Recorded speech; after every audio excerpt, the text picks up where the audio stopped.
Welcome to the Slop Farm. Enjoy the video.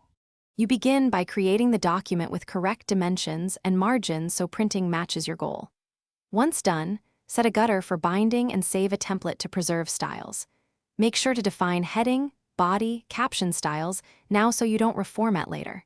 Use section breaks for front matter and chapters. This prevents page numbering conflicts. Save incremental versions as you work to protect progress and enable rollbacks. Next, focus on the layered structure. Create a title page, copyright, talk, then separate sections for chapters.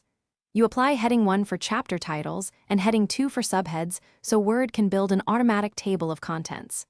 Once headings are set, format body text via a saved paragraph style for controlled line spacing and hyphenation. Use styles to generate the TOC and to export cleanly to PDF. This reduces manual fixes and keeps typography consistent throughout. To finish, proofread and print layout and fix widows, orphans, and spacing. Once satisfied, export to a high-quality PDF, embedding fonts and using the printer's preferred preset for bleed and trim marks. Make sure page numbers and headers are consistent across sections before final export. If problems occur, like misplaced headers or compressed images, check section breaks, image resolution, and ensure styles haven't been locally overridden. Correcting those usually resolves the primary layout errors. Thanks for watching. Consider subscribing if we helped you today.